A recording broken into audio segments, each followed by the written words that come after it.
بسم اللہ الرحمن الرحیم۔ میں نے جیسے ہی اپنے باڑے میں قدم رکھا تو میرے ہوش اڑ گئے۔ یہ عورت میرے باڑے میں کیا کر رہی ہے؟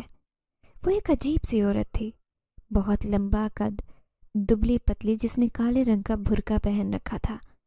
اس کا چہرہ مجھے دکھائی نہیں دیتا تھا۔ سردیوں کے دن تھے اور دھند ہونے کی وجہ سے میں اسے زیادہ پہچان نہیں سکی۔ ایک دم سے ہی میں نے آواز دی۔ میں حیران رہ گئی کہ اس نے میری گائے کا دودھ نکالا تھا، شاید کیونکہ اس کے ہاتھ میں ایک برتن تھا۔ مجھے دیکھ کر وہ پھرتی سے فرار ہو گئی۔ میں نے غصے میں اس کا پیچھا کیا لیکن وہ مجھے کہیں دکھائی نہیں دی۔ میں سر پکڑے بیٹھی تھی۔ آج تک ایسا نہیں ہوا تھا۔ آخر وہ عورت کون تھی کہ جیسے ہی میں نے اپنی گائے کو دیکھا، اس کے 2 تھن تو دودھ سے بھرے ہوئے تھے لیکن 2 خالی تھے۔ یقیناً وہ عورت ان 2 کا دودھ نکال کر لے کر جا چکی تھی۔ مجھے اتنا غصہ آیا کہ حد ہی نہیں۔ پھر میں نے باقی کا دودھ نکالا اور اسے لے کر گھر چلی گئی۔ ایک گائے ہی تو میرا آسرا تھی۔ میرا شوہر بھی نہیں تھا، نہ کوئی جوان بیٹا جو مجھے اور میری بیٹی کو کما کر کھلاتا۔ اوپر سے میری بیٹی فروا کئی دن سے پیٹ درد کی شکایت کر رہی تھی۔ وہ 19 سال کی تھی۔ مجھے بڑی پریشانی ہو رہی تھی۔ میں اس کی منگنی بھی کر چکی تھی اپنی نند کے بیٹے سے۔ ان قریب 6 مہینے بعد اس کی شادی کرنے والی تھی، لیکن اب جب وہ کئی دن سے پیٹ درد کی شکایت کر رہی تھی تو میں اسے ڈاکٹر کے پاس لے کر جانے کا سوچ رہی تھی۔ میری نند بھی اسی گاؤں میں رہتی تھی۔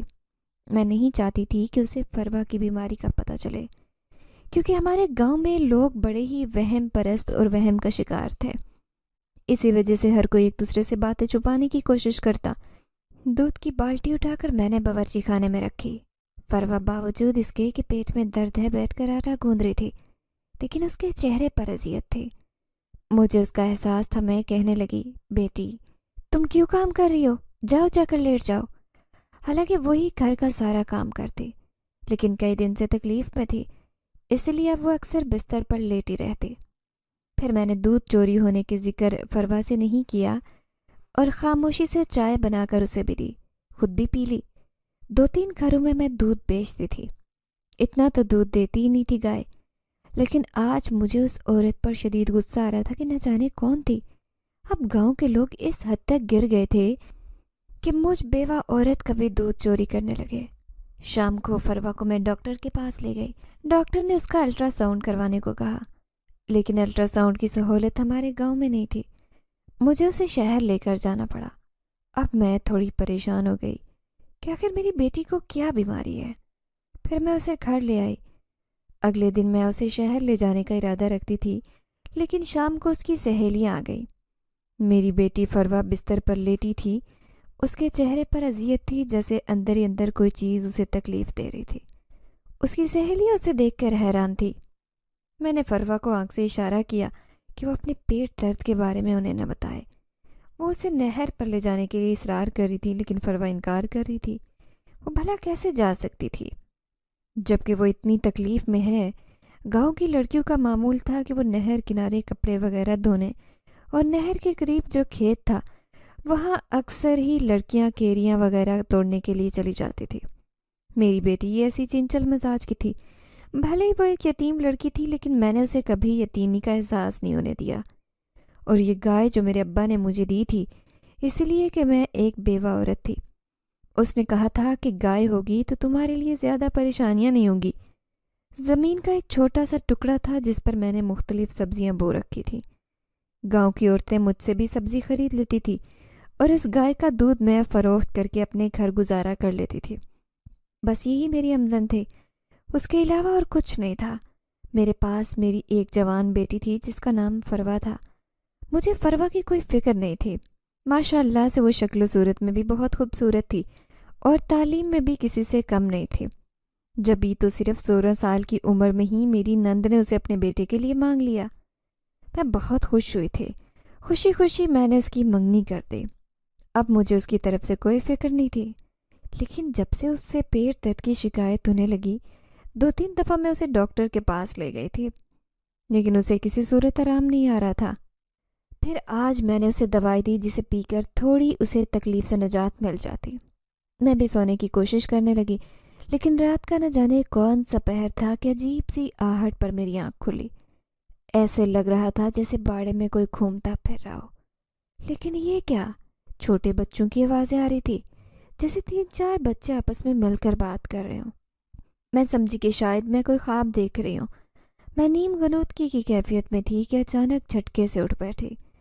میں نے ایک لمبا سا وجود دیکھا، دبلا پتلا سایہ۔ وہ میرے باڑے میں کیا کر رہا ہے؟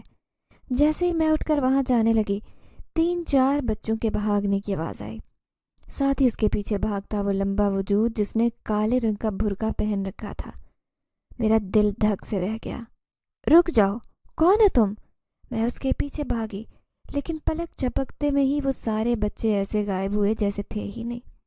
اس عورت کا تو نام و نشان بھی نہیں تھا۔ اب مجھے شدید غصہ آیا۔ میں نے وقت دیکھا، رات کا 1 بج رہا تھا۔ ایسے میں میری پریشانی بنتی تھی۔ میں پریشان سی کھڑی تھی کہ کسی نے میرے کندھے پر ہاتھ رکھا۔ میں خوف سے اچھل پڑی۔ میرے پیچھے فروا کھڑی تھی، وہ پریشانی سے کہنے لگی، کیا ہوا امی؟ میں جلدی سے اس سے کہنے لگی، نہ جانے کون عورت ہے، 2 دفعہ میں اسے باڑے میں دیکھ چکی ہوں، آتی ہے اور گائے کا دودھ نکال کر لے جاتی ہے۔ آج تو باقاعدہ میں نے بچوں کی آواز بھی سنی تھی۔ فروا نے چاروں طرف دیکھا، پھر خوف زدہ لہجے میں کہنے لگی، امی، آدھی رات کو بھلا کون ہوگا اور بچے کہاں سے آئیں گے؟ کیسی باتیں کر رہی ہیں؟ وہ تھوڑی روحان سی ہو رہی تھی۔ میں جانتی تھی کہ وہ ڈرپوک طبیعت کی مالک ہے۔ تبھی اس کی نظر پرانے برگد کے درخت پر پڑی جو ہمارے گھر کے پیچھے کئی سالوں سے قائم تھا، لیکن کوئی بھی اس کے نیچے بیٹھنے کی غلطی نہیں کرتا تھا، کیونکہ اس کے باڑے میں کئی کہانیاں مشہور تھیں۔ اس نے میرا ہاتھ پکڑا اور گھر کے اندر لائی۔ امی، چھوڑ دے راتوں کو یوں پھرنا، اب تو آپ بھی مجھے خوف زدہ کر دیتی ہیں۔ وہ مجھ سے ناراض ہو رہی تھی۔ پھر میں کچھ خاموش ہو گئی، لیکن میں سوچنے پر مجبور تھی کہ وہ لمبی سی عورت کون ہے اور 3-4 بچے۔ حیرت کی بات ہے کہ میں نے آج تک ایسی عورت اپنے گاؤں میں نہیں دیکھی۔ پھر میں اس کے بارے میں سوچتے سوچتے کب گہری نیند کی آغوش میں چلی گئی، مجھے پتہ ہی نہیں چلا۔ اگلے دن فروا کی طبیعت خراب ہونے کی وجہ سے میں اس بات کو فراموش کر چکی تھی۔ میں اسے لے کر آج شہر جانے والی تھی۔ میرے پاس چند پیسے ہی بچ رہے تھے۔ زیادہ تر پیسے میں نے اس کی بیماری پر لگا دیے۔ اس نے میرا پریشان چہرہ دیکھا تو کہنے لگی، امی، وہ میرے سونے کے بندے بیچ دیں، مجھے نہیں چاہیے کوئی سونے کے بندے۔ 2 سال پہلے میں نے کمیٹی ڈالی تھی اور اس کے سونے کے بندے بنوا کر رکھے تھے۔ میں نے پیار سے اس کے چہرے کو چھوا اور کہنے لگی، ہرگز نہیں، وہ تو میری بیٹی کے جہیز کے بندے ہیں، دیکھنا شہر جا کر تمہیں آرام آ جائے گا۔ مجھے پوری امید تھی، لیکن وہ بہت مایوس نظر آ رہی تھی۔ پھر اپنے ہاتھوں کو دیکھتے ہوئے کہنے لگی، نہ جانے میری شادی ہوگی بھی یا نہیں، آپ خواہ خوش فہمی کا شکار ہیں، دیکھیں کتنی بیمار رہنے لگی ہوں۔ اس کی بات سن کر میرا دل دھک سے رہ گیا۔ میں نے اسے ڈرتے ہوئے کہا کہ ہرگز ایسی باتیں نہیں کرتے، انسان بیمار ہو جاتا ہے اور بیماری کے بعد شفا بھی تو اللہ دیتا ہے۔ میں اسے سمجھا رہی تھی، وہ خاموشی سے میری باتیں سن رہی تھی۔ پھر میں اسے شہر لے آئی۔ شہر کے ڈاکٹر نے اس کو الٹرا ساؤنڈ کیا اور پھر بتانے لگا کہ بظاہر اس کی بیماری سمجھنے والی نہیں ہے، ابھی کچھ پتہ نہیں چل رہا، آپ کو زیادہ ٹیسٹ کروانے ہوں گے۔ اس نے نہ جانے کون سے خون کے ٹیسٹ اور کئی ٹیسٹ لکھ کر دیے۔ میں پریشان ہو گئی۔ جب میں نے ایک ٹیسٹ کے بارے میں پوچھا تو وہ کہنے لگی کہ 2000 کا ٹیسٹ ہوگا۔ یہ سن کر میرے پیروں تلے سے زمین نکل گئی۔ میں نے فروا کو اس بارے میں نہیں بتایا۔ ساری رپورٹس لے کر ابھی گاؤں جانے والی تھی، کیونکہ میرے پاس تو پیسے تھے ہی نہیں جو میں اس کے ٹیسٹ کرواتی۔ خاموشی سے گاؤں جانے والی بس میں فروا کے برابر میں بیٹھی تھی۔ میرے چہرے پر تفکر کی لکیریں تھیں، جبکہ وہ بھی اداس لگ رہی تھی۔ میرے پاس تو اتنے پیسے بھی نہیں تھے کہ میں اس کے لیے فروٹ خرید سکتے۔ ابھی گھر آ گئی، لیکن فروا نے گھر آتے رونا شروع کر دیا تھا۔ پیٹ پکڑے روئے چلی جا رہی تھی، جبکہ میرے جسم سے تو جیسے جان ہی نکل گئی۔ میں پریشانی میں اسے دیکھ رہی تھی۔ پھر میرے دل میں خیال آیا کہ میں اپنی گائے بیچ دیتی ہوں، یہی واحد حل ہے کہ فروا کے ٹیسٹ کروا سکوں۔ لیکن اچانک ذہن میں خیال آیا کہ گائے بیچنے سے بہتر ہے کہ اس کے بندے بیچ دوں، لیکن میں نے کتنے ارمانوں سے وہ بنوائے تھے، لیکن میری بیٹی سے پیارے تو نہیں ہیں۔ مختلف باتیں میرے ذہن میں آ رہی تھی۔ آخرکار میں اس کے بندے بیچنے کا سوچ کر اپنے آپ کو مطمئن کر چکی تھی۔ اب میں اسے دوا دے رہی تھی۔ دوا کھا کر وہ تھوڑی دیر کے لیے سکون میں ہو جاتی تھی، ورنہ پھر سے درد سے کراہنے لگتی۔ اب اس کی آنکھ کھلی تو میں اس سے کہنے لگی کہ تم نے اپنی بیماری کے بارے میں کسی کو نہیں بتانا، خاص طور پر تو پھپھو کے سامنے بالکل بھی نہیں اس بیماری کا اظہار کرنا۔ میں کچھ پریشان تھی، وہ اداسی سے کہنے لگی، میں جانتی ہوں آپ ایسا کیوں کہہ رہی ہیں، ظاہر ہے پھپھو کہیں میری منگنی نہ توڑ دیں۔ وہ ایک بیمار لڑکی کو شادی کر کے گھر لے جائے گی، اس سے بہتر ہے کہ وہ منگنی ختم کر دے۔ وہ بہت مایوس ہو رہی تھی اور میں اس کی مایوسی دور کرنا چاہتی تھی۔ میں اسے سمجھا رہی تھی کہ یہ وقتی بیماری ہے، جلد آرام آ جائے گا، لیکن وہ بہت مایوس ہو گئی۔ اگلے دن جا کر میں نے اس کے بندے بیچے، میں نے وہ پیسے سنبھال کر رکھے۔ 2 دن بعد اسے شہر لے کر جانے والی تھی دوبارہ ٹیسٹ وغیرہ کروانے، لیکن اس رات پھر عجیب و غریب بات نے میرے ہوش اڑائے۔ جب آدھی رات کے 2 بجے مجھے اپنے باڑے میں غیر معمولی ہلچل محسوس ہوئی۔ 3-4 بچے اور وہ عورت آزادانہ باڑے میں گھومتے پھر رہے تھے، جیسے انہوں نے اس پر مکمل قبضہ کر لیا ہو۔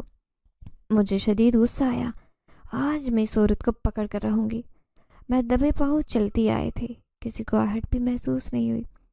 اچانک میری نظر اس عورت پر پڑی، اس کی آنکھوں سے غیر معمولی شعاعیں نکل رہی تھی۔ میں کچھ دہشت زدہ ہو گئی، ایسے لگ رہا تھا جیسے ان شعاعوں نے مجھے پتھر کا کر دیا ہو۔ میں ہاتھ بڑھا کر بچے کو پکڑنا چاہتی تھی جو سفید روشنی کی طرح نظر آ رہا تھا۔ وہ سب مجھے دلچسپی سے دیکھ رہے تھے۔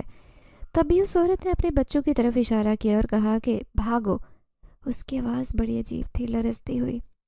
پلک جھپکتے ہی وہ سارے بچے بھاگ گئے، ان کے پیچھے وہ عورت بھی غائب ہو گئی، جبکہ میں پتھر کے بت کی طرح کھڑی انہیں حیرت سے دیکھتی رہ گئی۔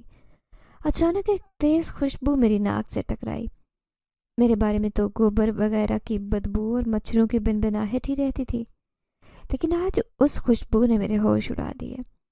آخر عورت اور اس کے بچے کون تھے؟ میں کچھ دہشت زدہ ہو گئی۔ تبھی میری نظر برگد کے درخت پر پڑی تو میرے وجود نے ہلنے سے انکار کر دیا۔ اس کی ساری شاخیں زور زور سے ہل رہی تھیں، ایسے لگ رہا تھا جیسے کئی بچے اس درخت پر بیٹھے اسے ہلا رہے ہوں۔ یہ منظر خوفناک تھا۔ میں نے دل پر ہاتھ رکھا، میری نظر اپنی گائے پر تھی، وہ ایسے کھڑی تھی جیسے ابھی کسی نے اس کا دودھ نکالا ہو۔ میں بغیر کچھ کہے پلٹ آئی۔ اب میں کچھ بولنے کے قابل نہ رہی۔ ایسے لگ رہا تھا جیسے وہ غیر فطری مخلوق تھے جس نے میرے وجود کو منجمد کر دیا۔ میں نے اس بات کا ذکر کسی سے نہیں کیا۔ فروا نیم کے درخت کے نیچے لیٹی تھی۔ دوپہر کا وقت تھا جب پڑوس میں رہنے والی ہمسائی چلی آئی۔ وہ غور سے میری بیٹی کو دیکھ رہی تھی۔ میں نے اس کے دیکھنے پر دل میں عجیب سی ہلچل محسوس کی۔ میں کسی کو بھی فروا کی بیماری کے بارے میں پتہ نہیں لگنے دینا چاہتی تھی، لیکن وہ بڑی ہی نظر کی تیز تھی۔ مجھے کہنے لگی، کیا ہوا نور بانو، کل تو شہر بھی گئی تھی، آج تو بڑی پریشان نظر آ رہی ہے، تو اپنی بیٹی کو بھی لے کے گئی تھی، اس کی طبیعت تو ٹھیک ہے نا؟ میں جلدی سے کہنے لگی، ہاں طبیعت ٹھیک ہے، بس وہ تھوڑا سامان لینا تھا، پیسے جمع ہو گئے تھے تو سوچا کہ شہر سے فروا کے جہیز کے لیے تھوڑے برتن ہی لے آتی ہوں، وہی لینے گئی تھی۔ میں نے جلدی سے بہانہ بنایا، لیکن وہ بڑی جہاں دیدہ عورت تھی۔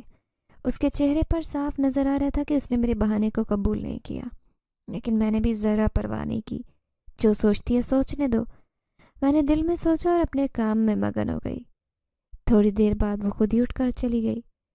اگلے دن میں نے پیسے لیے اور بیٹی کو ساتھ لے کر شہر گئی۔ سارے ٹیسٹ کروائے۔ یہ دیکھ کر بہت مایوس ہوئی کہ جتنے بھی ٹیسٹ ہوئے تھے بہت مہنگے تھے۔ میرے پاس جو پیسے تھے ختم ہو گئے، لیکن میں دعا کر رہی تھی کہ میری بیٹی کی ٹیسٹ کی رپورٹ ٹھیک آئے۔ لیبارٹری والے نے کہا تھا کہ رات کے 10 بجے ہی رپورٹ آئے گی۔ میں مایوس ہو گئی، اگلے دن آنا ممکن نہیں تھا۔ فروا کو لے کر وہیں بیٹھ گئی جہاں بہت سارے لوگ بیٹھے تھے جو اپنے پیاروں کے لیے وہاں موجود تھے۔ شاید ان کے مریض اس ہسپتال میں داخل تھے۔ پھر میں نے کھانے پینے کی تھوڑی بہت چیزیں لی اور اپنی بیٹی کے ساتھ وہیں بیٹھ گئی۔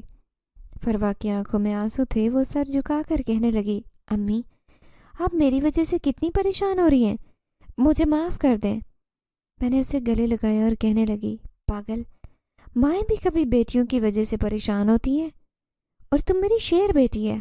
میں اسے بہلا رہی تھی، اس کی مایوسی کم کرنا چاہتی تھی۔ اس کی رپورٹ آئی۔ اگلے دن میں اسے ڈاکٹر کو بھی چیک اپ کروا چکی تھی۔ ڈاکٹر نے مجھے حیران کر دیا یہ کہہ کر کہ اس کی رپورٹس بالکل ٹھیک آئی ہیں، کچھ بھی ایسا مسئلہ نہیں ہے جو پیٹ درد کی وجہ بنے۔ اب تو مجھے بڑی حیرانی ہو رہی تھی۔ میں پریشان سی گھر واپس آئی۔ پھر میں فروا سے کہنے لگی، دیکھا مجھے یقین تھا کہ میری بیٹی کو کوئی مسئلہ نہیں ہے. دیکھو تمہاری ساری رپورٹیں صحیح آئی ہیں. لیکن امی یہ مجھے اتنی تکلیف کیوں ہوتی ہے؟ دیکھیں دن بدن کمزور ہوتے جا رہی ہوں. اس نے اپنے ہاتھ آگے کیے. میرا کلیجہ اچھل کر حلق میں آ گیا.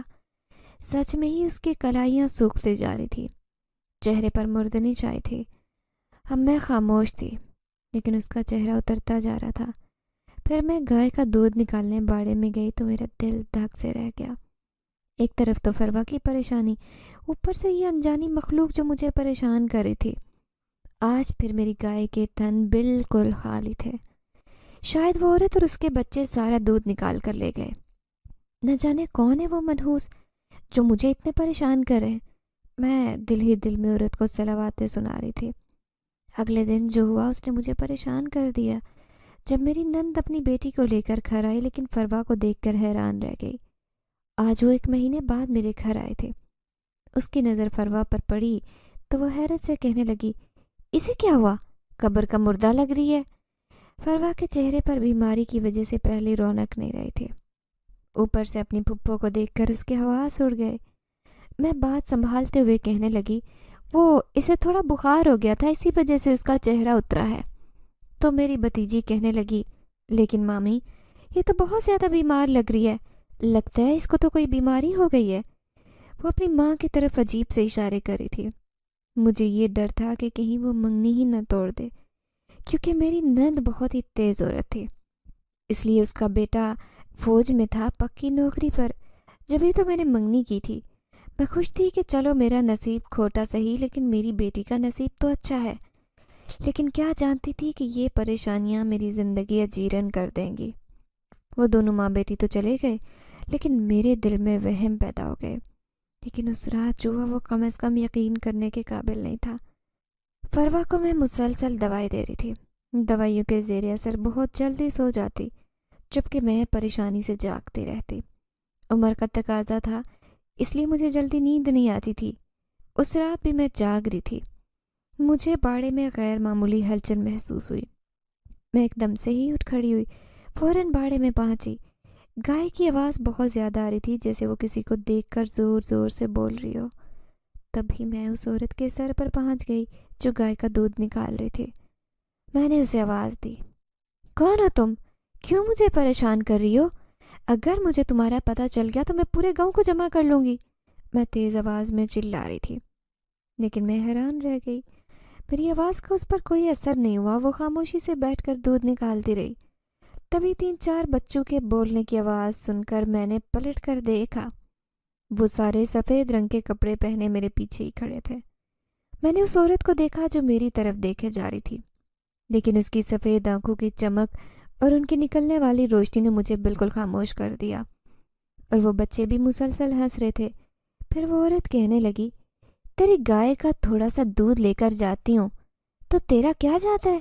یہ دیکھ میرے بچے کتنے بھوکے رہتے ہیں دودھ کے بغیر. بستی والوں نے مجھے اور میرے بچوں کو نکال دیا، اس لیے میں یہاں رہنے پر مجبور ہوں. مجھے دودھ کی ضرورت تھی اس لیے میں دودھ لے جاتی ہوں. پریشان مت ہو، جس طرح تو میری ضرورتیں پوری کر رہی ہے اسی طرح میں بھی تیری مدد کروں گی. تیری زندگی میں خوشیاں ہی خوشیاں ہوں گی. وہ عجیب لہجے میں بول رہی تھی جبکہ میں یکٹک اس کا چہرہ دیکھے جا رہی تھی. میں حیرت سے اسے کہنے لگی، کون سے گاؤں سے آئے ہو تم سب؟ یہ سن کر وہ مسکرائی. پھر کہنے لگی، گاؤں سے نہیں، ہم تو جنات کی بستی سے آئے ہیں. میں ایک جن زادی ہوں اور یہ میرے بچے دودھ کے بغیر نہیں رہ سکتے. لیکن بستی والوں نے مجھے وہاں سے نکال دیا کیونکہ میرا شوہر اس بستی کو چھوڑ کر نہ جانے کہاں چلا گیا. کچھ پتہ نہیں چل رہا. سنا ہے وہ انسانوں کے لیے کام کر رہا ہے لیکن مجھے اس کا کچھ پتہ نہیں چل رہا. اسی لیے میں اپنے بچے کو لے کر یہاں آ گئی. میرے بچے دودھ پینے کے عادی ہیں. بس 40 دن کے بعد میرے یہ چاروں بچے جوان ہو جائیں گے. پھر میں تیرا دودھ چوری کرنا بند کر دوں گی. لیکن یہ احسان مجھ پر کر، 40 دن تک میری مدد کر تاکہ میرے بچے تیری گائے کا دودھ پی کر سراب رہیں، ورنہ ان کی طاقتیں چلی جائیں گی. یہ کبھی بھی طاقتور جنات نہیں بنیں گے. میں آنکھیں پھاڑے حیرت سے اسے دیکھ رہی تھی. ایسے لگ رہا تھا جیسے کوئی خواب دیکھ رہی ہوں. میں اپنے آپ کو چھو کر دیکھ رہی تھی کہ میں سچ میں ہی جیتی جاگتی اس کے سامنے کھڑی ہوں. وہ عورت بڑی خوفناک قسم کی تھی. لیکن مجھ سے ایسے بات کر رہی تھی جیسے میری سہیلی ہو۔ یہ ایک نہ سمجھنے والی بات تھی۔ پھر وہ کہنے لگی، آئندہ تو مجھے پریشان نہیں کرے گی۔ دیکھ، میں تھوڑا سا دودھ تیرے لیے بھی چھوڑ کر جاتی ہوں تاکہ تو اپنی ضرورت پوری کرے اور مجھے میری ضرورت پوری کرنے دے۔ 40 دن پورے ہو جائیں گے تو میں یہاں سے چلی جاؤں گی۔ وہ جنزادی بہت طاقتور لگ رہی تھی۔ میں کہنے لگی، ٹھیک ہے، آئندہ تمہیں پریشان نہیں کروں گی۔ میری بات سن کر اس نے سر ہلایا۔ چند لمحے بعد وہ اور اس کے بچے غائب ہو گئے، جبکہ میں جلدی سے بستر پر آ کر لیٹ گئی۔ میری سانسیں پھولی تھی اور دل دھک دھک کر رہا تھا۔ کم از کم اس بات کا ذکر میں کسی سے نہیں کرنے والی تھی۔ میں جان گئی تھی کہ اس برگد کے درخت پر وہ اور اس کے بچے بسیرا کر کے بیٹھ گئے ہیں، تبھی تو چاروں طرف اتنی وحشت پھیلی ہے۔ پھر میں اس دن گھر کا کام کاج کر رہی تھی کہ اچانک ہی فروا نے ایک تیز چیخ ماری۔ وہ تڑپ رہی تھی، اس کے پیٹ میں شدید درد ہو گیا، اس کے ماتھے پر پسینے تھے، اس کی بگڑتی حالت نے میرے ہوش اڑا دیے تھے۔ میری چیخو پکار سن کر محلے کی عورت بھی چلی آئی۔ پھر وہ کہنے لگی، ارے جلدی سے حکیم کو بلا کر لا، وہی اسے دیکھے گا۔ میں بھاگی ہوئی گاؤں کے حکیم کے پاس گئی۔ وہ میرے ساتھ ہی آ گیا۔ اس نے میری بیٹی کو ایک پیٹ درد کی دوا دی، لیکن اسے اتنا آرام نہیں آیا۔ وہ کہنے لگا، اسے شہر کے ڈاکٹر کو دکھاؤ۔ میں روتے ہوئے کہنے لگی، حکیم صاحب، میں اسے شہر لے کر گئی تھی، شہر کے ڈاکٹر نے اس کے سارے ٹیسٹ لکھے لیکن کوئی مسئلہ ہی نہیں ہے۔ نہ جانے میری بیٹی کے پیٹ میں درد کیوں ہو رہا ہے۔ حکیم صاحب بھی حیران رہ گئے، کہنے لگے، آخر ایسی کیا بات ہے؟ پھر حکیم کے جانے کے بعد میری پڑوس میں رہنے والی عورت کہنے لگی، دیکھ لے نور بانو، کوئی اور مسئلہ تو نہیں ہے؟ میں حیرت سے کہنے لگی، کیسا مسئلہ؟ کہیں تیری بیٹی نے منہ کالا تو نہیں کر لیا؟ اس نے میری پاکیزہ کردار کی مالک بیٹی پر ایسا گنونا الزام لگایا کہ ایک دم سے میں نے اسے دھکا دیا۔ تیری ہمت کیسے ہوئی زلیخا ایسی بات کرنے کی؟ میری بیٹی ایسی نہیں ہے۔ وہ میرا لہجہ سن کر حیران رہ گئی، پھر کہنے لگی، ارے آج کل کی لڑکیوں کا کوئی بھروسہ نہیں ہوتا۔ کتنے دن سے تیری بیٹی بیمار ہے، اسے شہر لے کر آ رہی ہے، جا رہی ہے، ہمیں سب پتہ ہے۔ ارے پورے گاؤں میں یہ بات پھیلی ہے کہ نور بانو کی بیٹی بیمار ہے، اس کے پیٹ کا درد ہی نہیں جا رہا۔ تو کیا جانتی ہے کہ گاؤں کے لوگ بھولے ہیں؟ اور دیکھنا اس کا نتیجہ کیا ہوگا۔ اب یہ میں ہی نہیں، سارے گاؤں کی عورتیں باتیں کریں گی۔ وہ میرا تمسخر اڑاتی پاؤں پٹکتی ہوئی چلی گئی، جبکہ میں رو رہی تھی۔ فروا خاموشی سے آنسو بہاتی مجھے دیکھے جا رہی تھی۔ پھر اگلے دن جو ہوا مجھے جیتے جی مار گیا، جب میری نند نے منگنی کی انگوٹھی میری ہتھیلی پر رکھی اور کہنے لگی، تیری بیٹی بیمار ہے، اس کا پیٹ درد نہیں جا رہا، مجھے تیری بیٹی پر شک ہے۔ اب میں نے ویس کو بتا دیا ہے کہ میں یہ منگنی توڑ رہی ہوں۔ میں نے اس کے سامنے ہاتھ جوڑ دیے اور کہنے لگی کہ یہ تم کیسے کر سکتی ہو نسرین، یہ تیرے بھائی کی نشانی ہے۔ میں اسے احساس دلانے کی کوشش کر رہی تھی تو وہ کہنے لگی کہ بھائی کی نشانی ہے تو کیا کروں؟ اس بیمار کو اپنے گھر لے جاؤں جو نہ جانے کیا کر بیٹھی ہے؟ اپنے ساتھ وہ مشکوک نظروں سے میری پاکیزہ بیٹی کو دیکھ رہے تھے جو انتہائی کمزور ہوتے جا رہے تھے۔ آخرکار میری نند نے منگنی ختم کر دی، جس کا مجھے ڈر تھا وہی ہوا۔ ہم دونوں ماں بیٹی پر قیامت ٹوٹ پڑی۔ فروا تو جیتے جی مر گئی، اب تو وہ اور بھی زیادہ بیمار لگ رہی تھی۔ ایک دم سے بیٹھی بیٹھی گر کر بے ہوش ہو گئی۔ میں دہائیاں دے رہی تھی، اپنے رب کے آگے فریاد کر رہی تھی، لیکن مجھ غریب کی سننے والا کوئی بھی نہیں تھا۔ پھر میں نے ہی فروا کو ہوش میں لانے کی کوشش کی۔ پانی کے چھینٹے مار کر ہوش میں آنے کے بعد وہ خاموشی سے چھت کو دیکھے جا رہی تھی۔ دن بدن اس کی زندگی کی امیدیں ٹوٹتی جا رہی تھی۔ پھر اس رات میں اپنی بیٹی کے سرہانے بیٹھی تھی، ایسے لگ رہا تھا وہ اس دنیا سے چلی جائے گی۔ میں اسے کھونا نہیں چاہتی تھی، اگر فروا کو کچھ ہوا تو میں بھی مر جاؤں گی۔ میں نے فیصلہ کر لیا تھا، ایک میری بیٹی ہی تو میرا سہارا تھی، اس کے بغیر بھلا میں اپنی زندگی کیسے گزارتی؟ فروا تو گہری نیند سو گئی، لیکن میں جاگ رہی تھی کہ اچانک مجھے گھر کے صحن میں عجیب سی ہلچل محسوس ہوئی۔ وہی 3-4 بچے ادھر ادھر گھومتے پھر رہے تھے۔ میں انہیں دیکھ کر ڈر گئی، ایک تو فروا کی پریشانی، اوپر سے یہ جناتی مخلوق۔ میں نے اس بات کا ذکر کسی سے بھی نہیں کیا تھا۔ وہ بچے مجھے دیکھنے لگے غور سے، لیکن میں خالی خالی نظروں سے اسے دیکھے جا رہی تھی۔ تبھی دھیرے سے جیسے کوئی میرے قریب آ کر بیٹھا۔ میں نے پلٹ کر دیکھا تو ایک دم اچھل پڑی۔ وہ جنزادی میرے سامنے ہی بیٹھے تھے۔ اشارے سے میری بیٹی کی طرف دیکھتے ہوئے کہنے لگی، اسے کیا ہوا اور تم اتنی پریشان ہو؟ میری آنکھوں میں آنسو تھے۔ میں کہنے لگی، میری بیٹی بیمار ہے، کئی دن سے، نہ جانے اسے کیا بیماری ہے، سمجھ ہی نہیں آ رہی، اس کی منگنی بھی ٹوٹ گئی ہے۔ میں جنزادی کو سہیلی سمجھ کر اپنے دل کی باتیں کر رہی تھی۔ اس نے غور سے فروا کی طرف دیکھا، پھر کہنے لگی، تمہاری بیٹی تو بہت خوبصورت ہے، اگر کہو تو میں تمہاری بیٹی کی بیماری کا پتہ لگا سکتی ہوں۔ میں حیرت سے اس سے کہنے لگی، یہ کیسے ممکن ہے؟ وہ مسکراتے ہوئے کہنے لگی، سب ممکن ہے، میں کل دن میں آؤں گی، تمہاری بیٹی کی بیماری کا پتہ لگا کر رہوں گی، تمہیں پریشان ہونے کی ضرورت نہیں، تم میرے بچوں کو پالنے میں میری مدد کر رہی ہو اور میں تمہاری بچی کو کچھ نہیں ہونے دوں گی۔ اس نے مجھے تسلی دی۔ میں حیرت سے اسے دیکھے جا رہی تھی۔ اس گاؤں کی عورتوں سے تو یہ جن زیادہ ہی نیک ہے۔ میں اسے دعائیں دے رہی تھی، پھر وہ اور اس کے بچے میرے سامنے سے غائب ہو گئے۔ اب میں سوچ رہی تھی کہ اس گائے کو بیچ کر اپنی بیٹی کا علاج کرواؤں گی، بھلے مجھے شہر میں اپنا علاج کروانا پڑے، لیکن 40 دن تک میں اسے نہیں بیچ سکتی تھی، کیونکہ وہ جنزادی اور اس کے بچے اسی گائے کے دودھ پر پل رہے تھے۔ میں ان کا رزق نہیں چھیننا چاہتی تھی۔ اگلے دن میں گھر کا کام کاج نمٹا کر فروا کے سر پر تیل لگا رہی تھی کہ اچانک ہی کھلے دروازے سے کوئی اجنبی عورت اندر آئی۔ اس نے سفید رنگ کے کپڑے پہنے تھے، اس کے وجود سے بہت دھیمی سی خوشبو آ رہی تھی۔ میں حیرت سے کہنے لگی، کون ہو تم؟ تبھی اس نے عجیب سی نظروں سے مجھے دیکھا اور سرگوشی میں کہنے لگی، میں وہی ہوں جس نے تمہیں آنے کے لیے کہا تھا۔ ایک دم سے ہی میں حیرت سے اچھل پڑی۔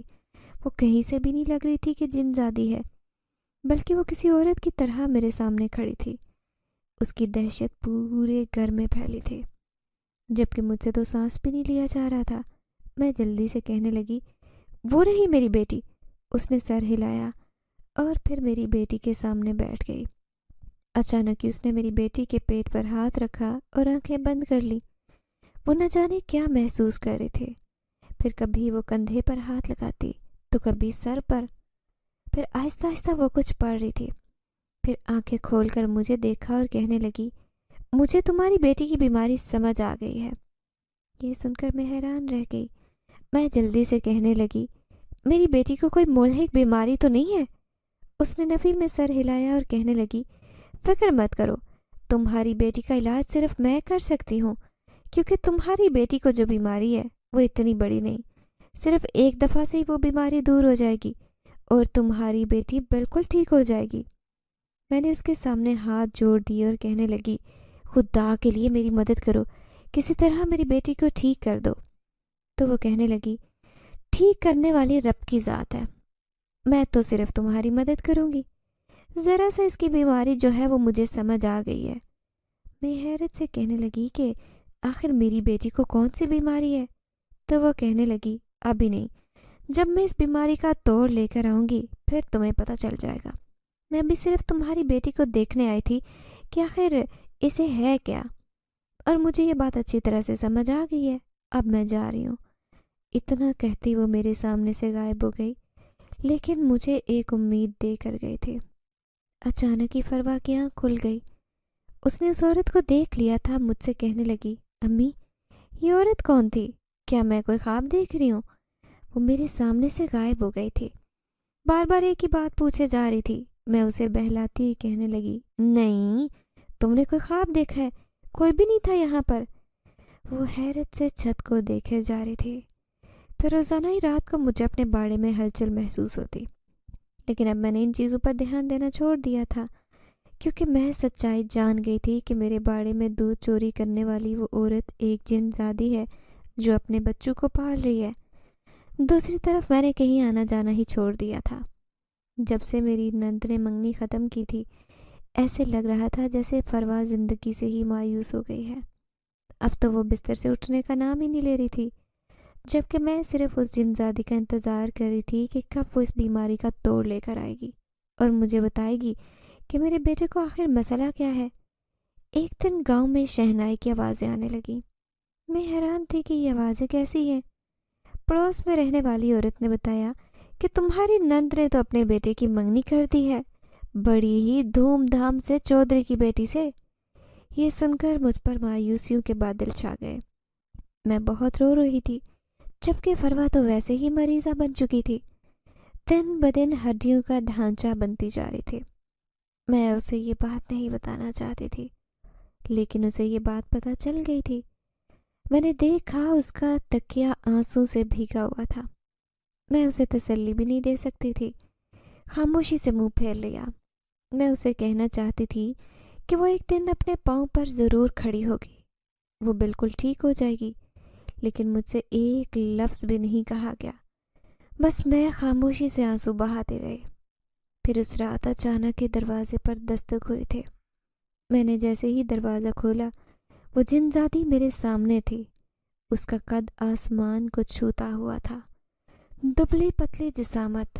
وہ میرے قریب سے گزر کر اندر چلی آئی، جبکہ میں جہاں کھڑی تھی وہیں کھڑی رہ گئی۔ وہ اشارے سے مجھے اپنے قریب بلا رہی تھی۔ میں بمشکل قدم اٹھاتی اس کے پاس گئی۔ پھر وہ کہنے لگی، میں نے تمہاری بیٹی کے بارے میں سب پتہ لگا لیا ہے کہ اسے کیا بیماری ہے۔ یہ میں ایک جڑی بوٹی کا عرق لے کر آئی ہوں جو تم نے اپنی بیٹی کو پورے 7 دن تک پلانا ہے۔ یاد رکھنا، ناغہ نہیں ہونا چاہیے۔ میں حیرت سے کہنے لگی، یہ جڑی بوٹی کا عرق کس لیے ہے؟ تو وہ کہنے لگی، جو اس کے پیٹ میں درد رہتا ہے وہ اسے بالکل ٹھیک کر دے گا۔ لیکن آخر میں نے کہا، میری بیٹی کو ایسی بیماری کیا ہے، مجھے بتاؤ تو صحیح۔ میں پریشان اسے کہنے لگی تو وہ مسکرا کر کہنے لگی، کیا تمہاری بیٹی نہر پر جاتی تھی؟ میں نے ہاں میں سر ہلایا۔ تو وہ کہنے لگی، بس یہ نہر پر جانے کی وجہ سے ہوا ہے۔ دراصل ایک دن تمہاری بیٹی نے نہر سے پانی پیا تو وہاں پر ایک زہریلا کیڑا تھا جس نے اپنا زہر اس پانی میں چھوڑ رکھا تھا۔ اتفاق سے وہی زہر اس کے پیٹ میں چلا گیا جو اس کی تکلیف کا باعث بن رہا ہے، لیکن اسے کوئی خاص بیماری نہیں ہے۔ یہی وجہ ہے کہ اس زہر کے زیر اثر تمہاری بیٹی سوکھتی جا رہی ہے۔ لیکن جب یہ خاص جڑی بوٹی جو ہم جنات استعمال کرتے ہیں اس قسم کے زہر کو دور کرنے کے لیے، وہ تم اسے استعمال کرواؤ، دیکھنا تمہاری بیٹی بالکل ٹھیک ہو جائے گی۔ اور تمہاری بیٹی کی بیماری کے بارے میں کسی کو بھی نہیں پتہ چلتا، وہ تو میں نے اپنی طاقت کے بل بوتے پر اس کی بیماری کے بارے میں جانا ہے۔ دیکھنا اب تمہاری بیٹی بالکل ٹھیک ہو جائے گی۔ ویسے تم ایک ماں ہو اور تم اپنی بیٹی کے لیے کتنی دعائیں کر رہی ہو کہ تمہاری بیٹی ٹھیک ہو جائے۔ خدا تمہاری دعاؤں کو کبھی بھی رائیگاں نہیں جانے دے گا۔ میں تشکر بھری نظروں سے اسے دیکھ رہی تھی۔ مجھے یقین نہیں آ رہا تھا کہ اب میری فروا بالکل ٹھیک ہو جائے گی۔ وہ جڑی بوٹی کا عرق دے کر میرے سامنے سے غائب ہو گئی، لیکن پھر میں نے اپنی بیٹی کو یہ عرق پلانا شروع کر دیا۔ اب مجھے سمجھ آ گئی تھی کہ اسے کیا تکلیف تھی۔ جیسے جیسے وہ اس جڑی بوٹی کا عرق پینے لگی، ویسے ویسے اس کی بیماری بحال ہونے لگی۔ وہ تیزی سے تندرست ہو رہے تھے۔ پھر دیکھتے ہی دیکھتے محض 7 دن کے اندر اندر وہ بالکل ٹھیک ہو گئی۔ ایسے لگ رہا تھا جیسے کوئی بیماری نہیں اسے۔ ایک دن اسے بہت زور کی کے آئی تھی، اس وجہ سے اس کا سارے کا سارا زہر نکل گیا تھا۔ اس کا جسم اس زہر سے آزاد ہو گیا تھا اور وہ تندرست ہو گئی۔ گاؤں کی ساری عورتیں حیران تھی کہ یہ کیسے ٹھیک ہو گئی، حالانکہ میں نے بھی اس کے ٹھیک ہونے کی امید چھوڑ دی تھی۔ میری بیٹی بھی اب مسکرانے لگی تھی۔ وہ مجھ سے پوچھ کر تھک گئی کہ امی، آخر آپ نے مجھے کون سی دوائی پلائی تھی جس کے زیر اثر میں بالکل ٹھیک ہو گئی، اور مجھے کیا بیماری تھی؟ میں کہنے لگی، یہ ایک راز کی بات ہے، میں تمہیں کبھی نہیں بتاؤں گی۔ اب بھی وہ خوش رہنے لگ گئے تھے۔ میں نے اسے کہا تھا کہ وہ یہ نہ سوچے کہ میری منگنی ٹوٹ گئی ہے تو کبھی اس کی شادی ہی نہیں ہوگی۔ میں اپنی بیٹی کی شادی اس سے بھی اچھی جگہ پر کر دکھاؤں گی۔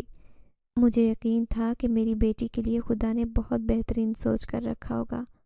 پھر ایک رات میں سو رہی تھی جب مجھے ایسے لگا جیسے میری چارپائی کے قریب کوئی کھڑا ہے۔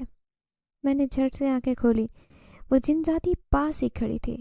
میں اسے دیکھ کر ڈر گئی تو وہ کہنے لگی، گھبراؤ مت، اب میں یہاں سے جا رہی ہوں، پورے 40 دن ہو گئے، اسی لیے کیونکہ مجھے میری بستی کے جنات لینے آ گئے ہیں، لیکن تمہیں کبھی بھی کوئی پریشانی ہوگی یا تمہیں کبھی بھی کوئی ضرورت ہوگی تو میں تمہاری مدد کرنے کے لیے ضرور آیا کروں گی۔ تم نے میری اور میرے بچوں کی بہت زیادہ مدد کی ہے، تم ایک بہت نیک عورت ہو۔ یہ سن کر میں مسکرا گئی تو وہ کہنے لگی، اب میں جا رہی ہوں لیکن واپس ضرور آؤں گی، اور جب بھی تم اپنی بیٹی کی شادی کرو مجھے ضرور بلانا۔ میری دعا ہے کہ تمہاری بیٹی کی شادی بہت دھوم دھام سے ہو۔ میں نے اس کا شکریہ ادا کیا، پھر وہ اچانک میرے سامنے سے غائب ہو گئی۔ میں جان گئی تھی کہ وہ جن زادی اور اس کے بچے اب واپس چلے گئے ہیں، کیونکہ وہ صرف 40 دن کے لیے یہاں آئے تھے اور میں نے اس کی خواہش پوری کر دی تھی۔ بدلے میں اس نے بھی میری بیٹی کی مدد کی تھی، جس کی وجہ سے میری بیٹی بالکل ٹھیک ہو گئی تھی۔ ایک بار پھر سے میں نے اپنے گائے کا دودھ فروخت کرنا شروع کر دیا، لیکن اب گھر میں ایک پائی بھی نہیں تھی۔ میں جانتی تھی کہ ابھی مجھے اپنی بیٹی کی شادی بھی کرنی ہے، اس کے لیے پھر سے مجھے پیسے جمع کرنے ہوں گے۔ پھر ایک دن فروا کہنے لگی، امی میں اس سرکاری اسکول میں پڑھانا چاہتی ہوں، ویسے بھی تو سارا دن فارغ رہتی ہوں۔ میں نے اسے اجازت دے دی تھی۔ وہ اسکول میں پڑھانے لگی۔ جلدی اس کا ذہن ان سوچوں سے آزاد ہو گیا جو بیماری کی وجہ سے اس کے اندر پل رہی تھی۔ لیکن ایک دن جب وہ اسکول سے واپس آئی تو کچھ تھکی ہوئی اور پریشان لگ رہی تھی۔ اس کے چہرے کا رنگ اڑا تھا۔ میں حیرت سے کہنے لگی، کیا ہوا بیٹی، ٹھیک تو ہو؟ تبھی اس نے ایک کارڈ میرے سامنے پھینکا۔ میں حیران رہ گئی۔ وہ کارڈ میری نند کے بیٹے کا تھا جو کل تک اس کا منگیتر رہ چکا تھا۔ میں نے سر جھکا لیا۔ میں غصے سے کہنے لگی، کس نے یہ کارڈ تمہیں دیا ہے؟ تو وہ کہنے لگی کہ راستے میں مجھے پھپھو ملی تھی۔ وہ کہنے لگی کہ میں تمہارے گھر آ رہی تھی لیکن اچھا ہوا تم راستے میں ہی مل گئی۔ مجھے اپنی نند کی اس حرکت پر بہت غصہ آیا۔ بڑی نیچ حرکت کی تھی اس نے۔ میں نے اپنی بیٹی کے سر پر ہاتھ رکھا اور کہنے لگی، غم نہ کرو، میں تمہیں اس سے بھی اچھی جگہ پر تمہاری شادی کروں گی۔ وہ کہنے لگی، لیکن امی مجھے شادی کرنے کی کوئی ضرورت نہیں۔ اس نے شادی کرنے سے صاف انکار کر دیا۔ پھر ایک دن جب وہ آئی تو کچھ گھبرائی ہوئی تھی۔ میں اسے دیکھ کر پریشان ہو گئی۔ وہ کہنے لگی، امی ملک شہباز نے میرا پیچھا کیا، مجھے اس پر بہت غصہ آیا ہے۔ میں حیران رہ گئی جب اگلے دن ملک اور اس کی بیوی میری بیٹی کا رشتہ لینے آ گئے۔ وہ کہنے لگے کہ ہمارا ایک ہی بیٹا ہے اور ہمارے بیٹے کو تمہاری بیٹی پسند آ گئی ہے۔ میں سوچ بھی نہیں سکتی تھی۔ میں نے بے اختیار آسمان کی طرف دیکھا۔ میں اپنے مالک کا شکر ادا کر رہی تھی جس نے اتنی جلدی میری بیٹی کا اتنا اچھا رشتہ بھیج دیا۔ وہ لوگ بہت زیادہ امیر تھے، ہم تو ان کے برابر کے بھی نہیں تھے۔ میں نے اس وقت تو رشتے کے لیے ہاں کر دی، لیکن فروا کہنے لگی، امی آپ نے اچھا نہیں کیا، ہم بہت ہی غریب لوگ ہیں اور وہ بہت امیر، ہمارا اور ان کا کوئی جوڑ نہیں ہے۔ میں کہنے لگی کہ اللہ ہی کوئی بندوبست کرے گا، میں اتنا اچھا رشتہ ہاتھ سے نہیں گنوا سکتی۔ ویسے بھی میں تمہاری شادی بہت اچھے گھرانے میں کرنا چاہتی تھی۔ اللہ نے میری سن لی، میں تو بہت خوش تھی، لیکن فروا پریشان تھی۔ میں اس بات پر بہت رنجیدہ تھی کہ میں شادی کی تیاری کیسے کروں گی، جبکہ گھر میں کچھ بھی نہیں تھا، حالانکہ میں نے اس کے سونے کے بندے بیچ دیے تھے۔ ایک گائے ہی تھی جس کا مجھے اب آسرا تھا۔ پھر گاؤں میں ہی میں نے اپنی گائے کا سودا کر لیا، اسے بیچ کر ہی میں اپنی بیٹی کی شادی کروں گی۔ اس رات میں بہت اداس تھی۔ میں اپنی اکلوتی بیٹی کی شادی بہت دھوم دھام سے کرنا چاہتی تھی، لیکن شاید یہ میرے نصیب میں نہیں تھا۔ میں اسی پریشانی میں رو رہی تھی کہ اچانک ہی مجھے اپنے پیچھے ایک آواز سنائی دی۔ میں نے پلٹ کر دیکھا تو حیران رہ گئی۔ وہ جن زادی میرے پیچھے کھڑی تھی۔ آج اتنے دن بعد اسے سامنے دیکھ کر حیران رہ گئی۔ میں خوشی سے کہنے لگی، میری بیٹی کا رشتہ پکا ہو گیا ہے، تم اس کی شادی میں ضرور آنا۔ تو وہ کہنے لگی، وہ تمہاری نہیں میری بھی بیٹی ہے، اور اس کی شادی کا جہیز جو ہے وہ میں لے کر آئی ہوں۔ میں حیرت سے کہنے لگی، کیسا جہیز؟ تو وہ کہنے لگی، اے دیکھو یہ ہیرو کا ہار ہے، اسے بیچ کر تم اپنی بیٹی کی شادی کرنا جیسی خواہش تم رکھتی ہو، کیونکہ تم ایک نیک عورت ہو۔ تم نے میرا دل خوش کر دیا تھا میرے بچوں کی مدد کر کے۔ میں حیرت سے اس کے قیمتی تحفے کو دیکھ رہی تھی۔ مجھے یقین نہیں آ رہا تھا کہ وہ مجھے اتنا قیمتی تحفہ دے گی۔ میں نے شکر گزار نظروں سے اسے دیکھا تو وہ کہنے لگی، میں تمہاری بیٹی کی شادی میں بھی ضرور شرکت کرنے آؤں گی۔ تمہیں کوئی بھی دوسری پریشانی ہو تو مجھے ضرور بتانا، لیکن اپنی اس گائے کو نہ بیچو، کیونکہ اس کا دودھ پی کر میرے بچے بڑے ہوئے ہیں۔ میں چاہتی ہوں کہ یہ گائے ایسے ہی تمہارے باڑے میں کھڑی رہے۔ میں نے اس کا شکریہ ادا کیا تو وہ میرے سامنے سے غائب ہو گئی۔ پھر اگلے دن میں اور فروا شہر چلے گئے۔ ہمارے پاس اب پیسوں کی کمی نہیں تھی۔ میں اپنی بیٹی کی شادی دھوم دھام سے کر رہی تھی، وہ بھی ملک کے بیٹے سے جو میری بیٹی کو پسند کرتا تھا۔ میں جانتی تھی کہ وہ اسے بہت خوش رکھے گا کیونکہ وہ ایک پڑھا لکھا انسان تھا۔ پھر میری نند حیران رہ گئی جب میں نے گاؤں میں موجود ہر شخص کی دعوت کی تھی، لیکن اپنی نند کو نہیں بلایا اپنی بیٹی کی شادی میں، کیونکہ اس نے بیماری میں میری بیٹی کا ساتھ چھوڑ دیا تھا۔ سب حیران تھے کہ آخر میں نے یہ سارا بندوبست کیسے کیا، لیکن یہ ایک راز کی بات تھی اور اسے میں اپنے سینے میں ہی دفن کر کے رکھنا چاہتی تھی۔ کوئی نہیں جانتا تھا کہ آدھی رات کو ایک جنزادی اپنے بچوں کے ساتھ میرے باڑے میں آتی تھی اور وہ میری گائے کا دودھ لے کر جاتی تھی۔ پہلے تو میں اسے چور سمجھتی رہی، لیکن جب مجھ پر اس کی حقیقت کھلی تو میں نے اسے دودھ لے کر جانے سے انکار نہیں کیا تھا۔ اگرچہ میں اس پریشانی سے گزر رہی تھی، لیکن پھر بھی میں نے اس کے بچوں کا احساس کیا تھا، تو بدلے میں اس نے میری بیٹی کا احساس کیا۔ آج میں اس کی شادی دھوم دھام سے کر رہی تھی۔ ناظرین، اگر آپ کو آج کی یہ کہانی اچھی لگی ہو تو ویڈیو کو لائک ضرور کریں۔ اگر آپ کو ایسی دہشت ناک دل کو جکڑ دینے والی کہانیاں پسند ہیں تو ایسی ایک کہانی روزانہ سننے کے لیے ہمارے چینل کو سبسکرائب کریں۔ اجازت چاہتے ہیں، اللہ حافظ۔